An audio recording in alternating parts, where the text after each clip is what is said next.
एक बंदा सी ते जेल च ना गया कोई 4-5 कतल करके ते बाइज्जत बरी हो के बाहर आ गया।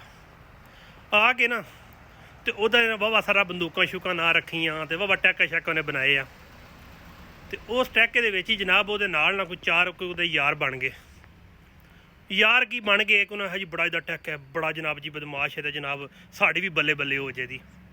ओहदे नाल जनाब जी हर जगह जाना करना। एक दिन ना उन्होंने एक जो यार ने ना आख्या बई ना यार मेरे घर ना दावत आ जा। दावत गया, उत्थे जाके तो जनाब वो जो मुड़ा ना वो भैन उन्होंने पसंद आ गई।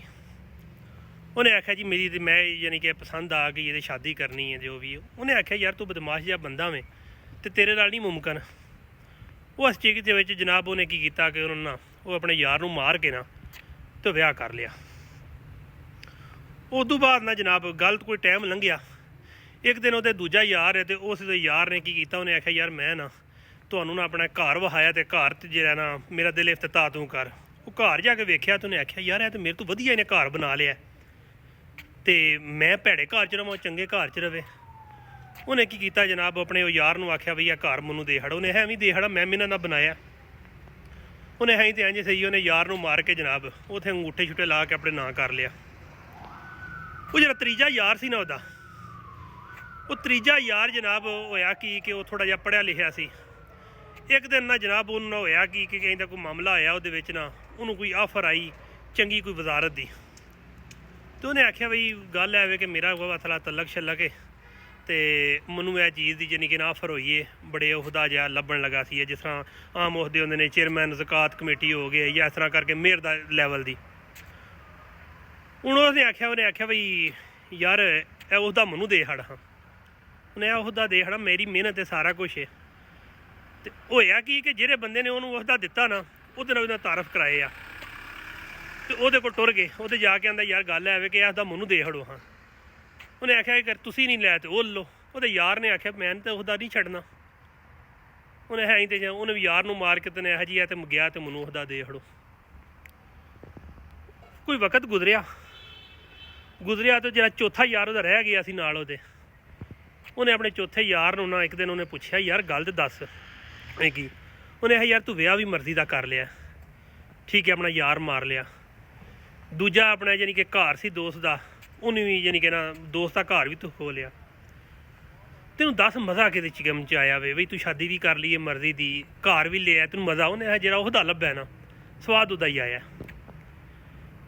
उहदा जो होंदा ना जी सियासत होंदी है बड़ी कुत्ती चीज़ होंदी है।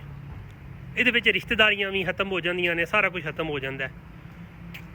उन्हें की किया उस बंदे को गया, उन्हें आख्या यार इंदा उहदा मैनू भी दे छड़। उन्हें आख्या जी तेरे यार नूं दिते है तो तेरे यार तो बाद तेनों दे छड़ा।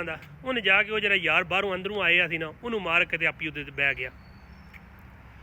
याद रखो जेल जरी है ना पाकिस्तान दे विच जेल जरी है, पाकिस्तान की जी जेल है वो बंदे नूं सुधारदी नहीं। उन्होंने अगर छोटा मुजरम है चोर है तो डकैत बनाती है, डकैत नूं जनाब कातल बनाती है तो कातल नूं जनाब डॉन बनाती है। जिहड़ा बंदा जेल की तलीम हासिल करके आए है ना वो कभी भी वसा के काबिल नहीं होंदा।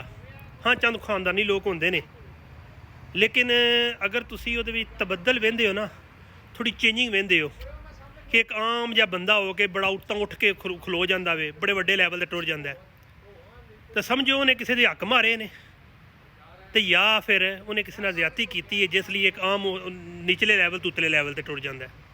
तो साड़ी आवाम की कमज़ोरी है वे तो बेवकूफ़ी कह लो कि लाशोरी कह लो कि असी बंदे उसनूं इज्जत देने आ जिहड़ा करप्ट सी, जिहड़ा कातल सी, जिहड़ा नौसरबाज सी या फिर जिहड़ा इलाके बदनाम सी। असीं उहदे नाल जाके अपनी वैल्यू के बजाय अपनी बनाने के चक्कर दे विच अपनी वर्थ गवा लेने आ।